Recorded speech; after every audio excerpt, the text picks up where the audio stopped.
Hello to everyone, welcome to brush up your English. आज हम बात करेंगे how to get filthy rich in rising Asia by Mohsin Hamid. इससे पहले वाली वीडियो भी ऑलरेडी एक बना चुकी हूँ मैं, जिसमें पाकिस्तानी लिटरेचर के बारे में बात की है और पाकिस्तानी लिटरेचर टर्म के बारे में, उसके कैरेक्टरिस्टिक्स, थीम्स और कॉन्सेप्ट ऑफ पाकिस्तानी लिटरेचर और different writers of Pakistani literature. तो ऊपर मैं लिंक भी शेयर कर देती हूँ, आप वो पहले इंट्रोडक्शन की वीडियो देख लीजिएगा। उसके बाद हम यहाँ टॉपिक पे आते हैं। सबसे पहले हम मोहसिन हामिद, जो पाकिस्तानी इंग्लिश राइटर हैं, उनकी बायोग्राफी पढ़ लेते हैं। Mohsin Hamid, born 23 July 1971, is a British Pakistani novelist. Mohsin Hamid जो हैं वो 23 जुलाई को यानी कि 23 जुलाई को पैदा हुए 1971 में। ब्रिटिश पाकिस्तानी नॉवलिस्ट हैं, राइटर हैं और ब्रांड कंसल्टेंट हैं। इनके जो नॉवेल्स हैं, his novels are moth smoke, जो इन्होंने 2000 में लिखा। सेकंड जो है द रिलक्टेंट फंडामेंटलिस्ट नॉवेल है इनका, जो इन्होंने 2007 के अंदर लिखा था। How to get filthy rich in rising Asia, जिसके बारे में हम अभी बात करेंगे, ये इन्होंने 2013 में लिखा है। एग्जिस्ट वेस्ट 2017 में लिखा है and the last white man 2022 में लिखा है। Born to family of Punjabi and Kashmiri descent, Punjabi और कश्मीरी नस्ल के ख़ानदान में पैदा हुए। Hamid spent part of his childhood in the United States, where he stayed from the age of 3 to 9, while his father, a university professor, was enrolled in a PhD program at Stanford University. Punjabi और कश्मीरी नस्ल के ख़ानदान में पैदा होने वाले हामिद ने अपने बचपन का कुछ हिस्सा अमेरिका में गुजारा, जहां वो 3 से 9 साल की उम्र तक रहे, जबकि इनके वालिद, जो कि यूनिवर्सिटी के प्रोफेसर हैं, इन्होंने स्टैनफोर्ड यूनिवर्सिटी में PhD प्रोग्राम में दाखिला किया था, यानी कि एडमिशन लिया था। He then moved with his family back to Lahore, Pakistan and attended the Lahore American School. इसके बाद वो अपने ख़ानदान के साथ वापस लाहौर, पाकिस्तान चले गए और लाहौर अमेरिकन स्कूल में दाखिला लिया। At the age of 18, Hamid returned to the United States to continue his education. 18 साल की उम्र में हामिद अपनी तालीम जारी रखने के लिए अमेरिका वापस आए। He graduated summa cum laude with an AB from the Woodrow Wilson School of Public and International Affairs at Princeton University in 1993. After completing an 127-page long senior thesis titled Sustainable Power, Integrated Resource Planning in Pakistan under the supervision of Robert H. Williams. इन्होंने 1993 में Princeton university के Woodrow Wilson school of public and international affairs से graduation किया और 127 pages का जो एक senior thesis था, जिसका टॉपिक जो है सस्टेनेबल पावर था, जिसे उर्दू में हम लोग ताकत पाकिस्तान कहते हैं, वो इन्होंने कंप्लीट किया और under the supervision of Robert H Williams, ये इनके सुपरवाइजर का नेम है। While he was a student at Princeton, Hamid studied under Joyce Carol Oates and Toni Morrison. जब वो प्रिंसटन में एक तालिबे इल्म थे, एक स्टूडेंट थे, हामिद ने Joyce Carol Oates and Toni Morrison के तहत तालीम हासिल की। Hamid wrote the first draft of his first novel for a fiction workshop taught by Morrison. Hamid ने अपने पहले नॉवेल जो लिखा था फिक्शन वर्कशॉप के लिए लिखा, जिसे मॉरिसन ने पढ़ाया था। He returned to Pakistan after college to continue working on it. इस पर काम जारी रखने के लिए वो कॉलेज के बाद पाकिस्तान आ गए। Hamid then attended Harvard Law School, graduating in 1997, finding corporate law boring. He repaid his student loans by working for several years as a management consultant at MC Kinsey and Company in New York City. Hamid ने फिर Harvard law में school में तालीम हासिल की।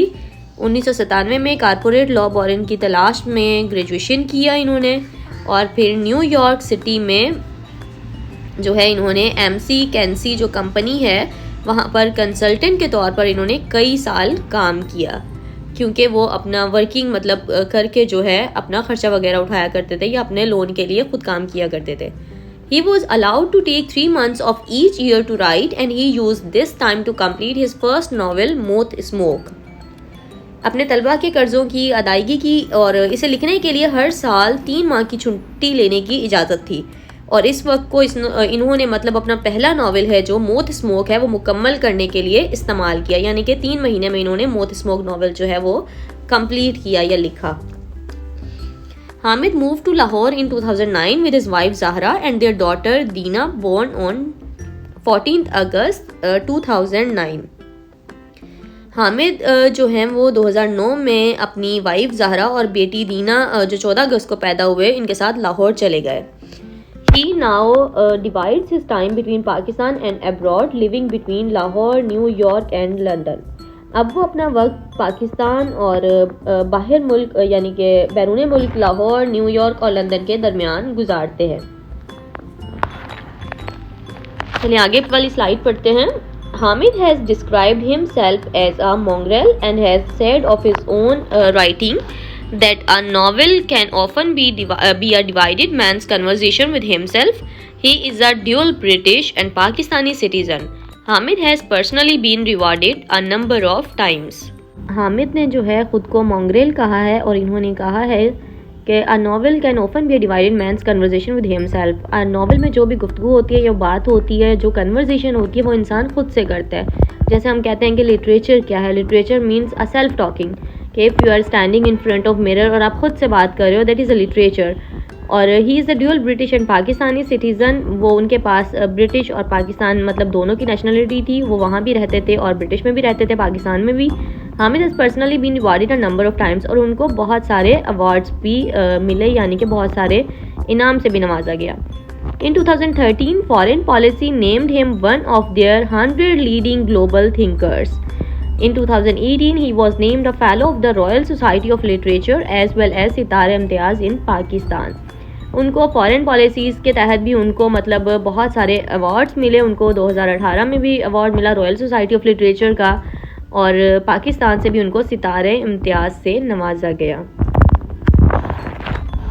और ये themes of his writings, Hamid की जो मोहसिन हामिद की जो थीम ऑफ राइटिंग्स हैं उसके अंदर रेसिज्म एंड फंडामेंटलिज्म है, नस्ल परस्ती और बुनियाद परस्ती, अमेरिकन इम्पीरियलिज्म है यानी कि अमेरिका की जो शहनशाहत है, एंड पेट्रियोटिज़म और हुब्बुल वतनी, लव एंड करेक्शन है, religion, division, borders, fear, desire, escape, corruption and weak social institutions, feminism and diaspora, ambivalence, mimicry. Diaspora हम लोग कहते हैं कि जब लोग माइग्रेट हुए थे या तो फिर जो स्कैटर्ड पीपल होते हैं अपना होमलैंड छोड़ देते हैं और दूसरी जगह जो है शिफ्ट हो जाते हैं, उसे कहते हैं डायस्पोरा।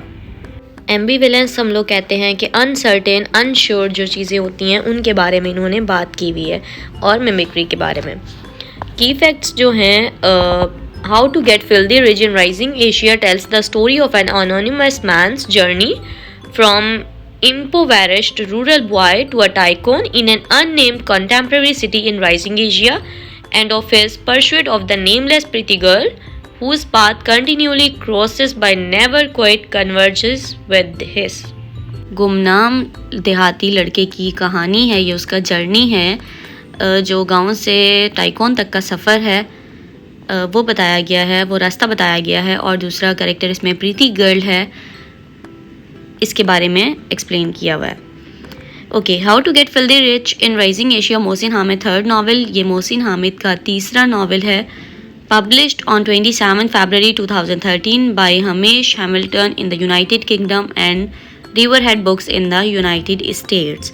यानी कि ये पब्लिश हुआ 27 फरवरी को 2013 में। हमेश हैमिल्टन ने जो है इसको यूनाइटेड किंगडम में पब्लिश किया। The novel uses a second person perspective referring to the protagonist only as you। जैसे कि हमने पहले भी पढ़ा था, इसमें जो करेक्टर है, थर्ड करेक्टर जो है इसमें वो सेकंड पर्सन है, यानी कि यू, यानी कि दूसरे के बारे में, नेक्स्ट पर्सन के बारे में जो है यहाँ पर बात हो रही है। प्रोटोगोनिस्ट यानी कि जो इस कहानी का जो मरकज़ी किरदार है, जो मेन करेक्टर है वो यू है, यानी कि वो आप हैं, वो नेक्स्ट पर्सन है। ओके, आगे पढ़ते हैं। Self help book, self help और self improvement is a self guided improvement, economically, intellectually और emotionally, often with a substantial psychologist basis. Self help book हम लोग कहते हैं जो कि ख़ुद की गाइड करे, मतलब ख़ुद को गाइड करे। जैसे हम लोग कहते हैं कि 15 दिन के अंदर आप कुकिंग शेफ़ बन जाएं, या तो फिर आप जो है 15 दिन में 10 दिन के अंदर जो है वो इंग्लिश बोलना सीखें। यानी कि सेल्फ हेल्प बुक ऐसी बहुत सारी होती हैं जो कि आप पर्सनली गाइडलाइन के लिए जो है वो परचेज़ करते हैं। सेल्फ हेल्प और सेल्फ इम्प्रूवमेंट बुक्स मतलब सेल्फ इम्प्रूवमेंट के लिए होती हैं और सेल्फ गाइड के लिए होती हैं, चाहे वो इकोनॉमिकली गाइडेंस हो, इंटेलेक्चुअली हो और इमोशनली हो। तो इस तरह की बहुत सारी बुक्स आपको मिल जाती हैं। बुक्स ही नहीं सिर्फ बल्कि मैगजीन्स या कुछ भी चीज़ XYZ आप लोग परचेज़ करते हैं, सेल्फ हेल्प बुक जैसे कहते हैं हम लोग। How can you become highly productive person? This is the main theme of all the self help book. It gives you step tips to becoming a better businessman. कोई भी self help book होती है वो बहुत ही productive होती है। मतलब यहाँ पर उन्होंने एक्चुअली जो है वो इतना पॉजिटिवली नहीं लिया है सेल्फ हेल्प बुक को राइटर ने। तो उन्होंने यहाँ पर ये कहा है कि कुछ दिनों के अंदर आपको टिप्स बता दी जाती हैं कि आप एक सक्सेसफुल बिजनेसमैन बन जाएं, लेकिन आप इतने कम टाइम के अंदर एक सक्सेसफुल बिजनेसमैन तो नहीं बन सकते। तो उसके बारे में इन्होंने कुछ बात की है। मेन थीम जो है इसका वो ये है, many different self help group exist and each has its focus technique associated believes proponents and in same cases leaders. बहुत सारी सेल्फ हेल्प जो है वो ग्रुप्स एग्जिस्ट करते हैं, बुक्स एग्जिस्ट करती हैं, टेक्निक्स होती हैं, कुछ बिलीव्स होते हैं उन पे कि आप एक बहुत ही सक्सेसफुल लीडर या सक्सेसफुल बिजनेसमैन आप बन सकते हैं सेल्फ हेल्प बुक्स के थ्रू।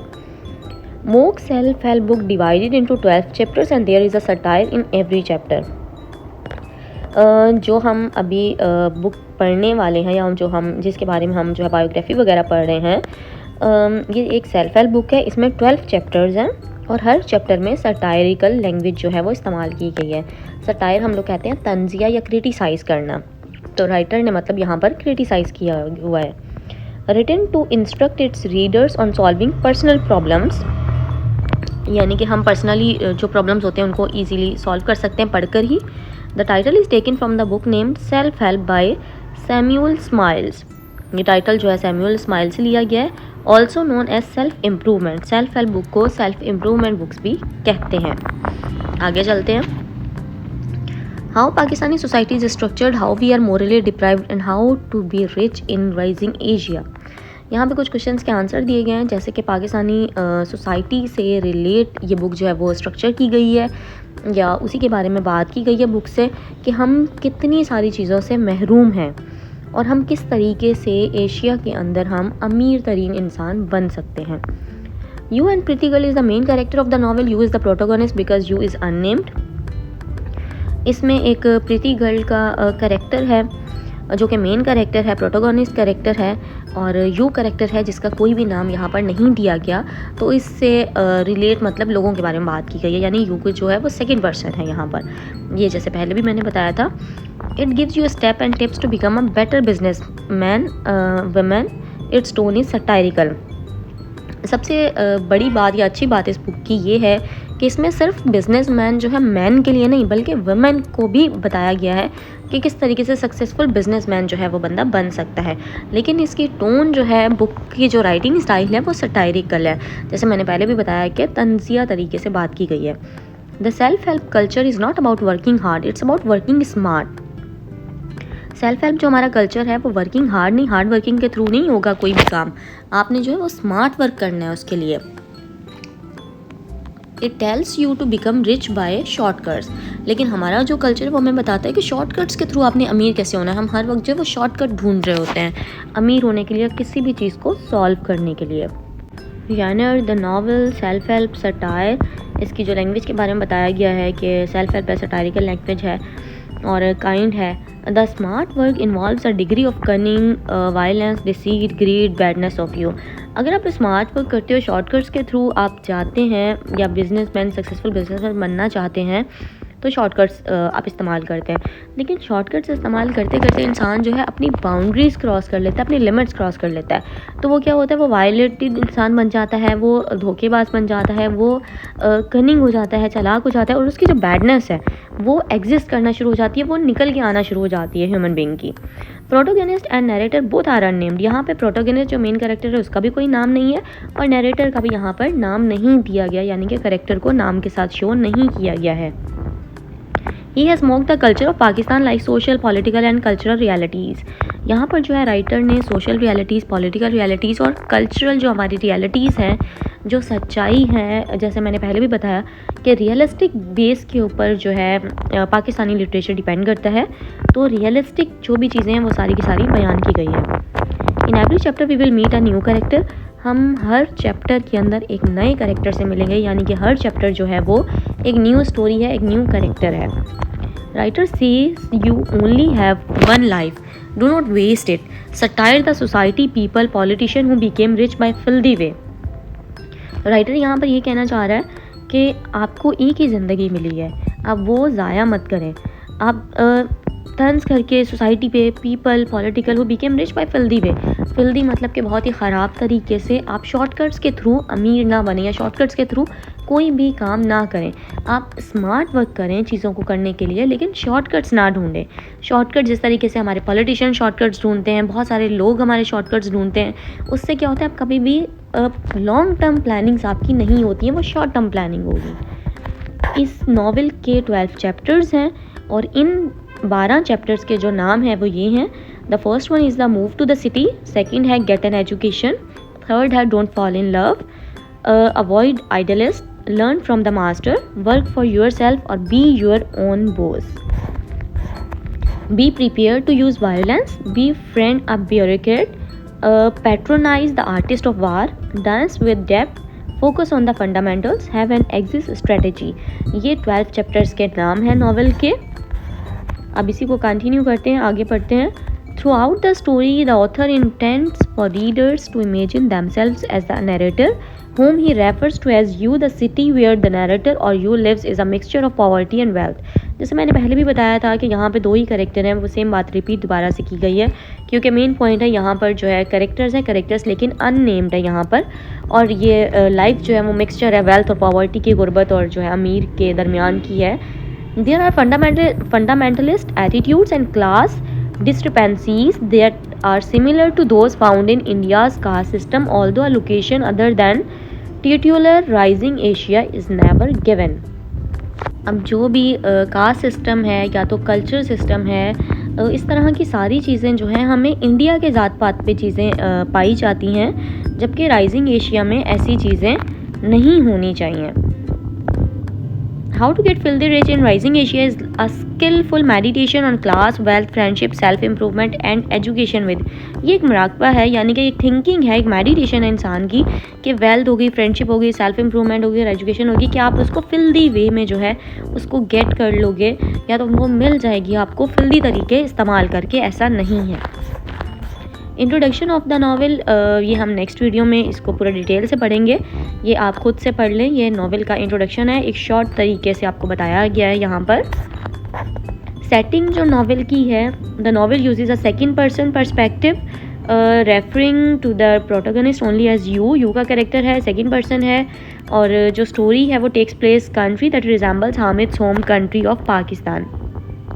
उन्होंने यहाँ पे पाकिस्तान का नाम मेंशन नहीं किया है, लेकिन जो स्टोरी रिजेंबल करती है, जो स्टोरी हम पढ़ के हमें पता लगता है कि ये पाकिस्तान से रिलेट ही है, यानी कि हामिद के जो होम कंट्री है, होम लैंड जो है पाकिस्तान, उसी में इसके बारे में बात की गई है।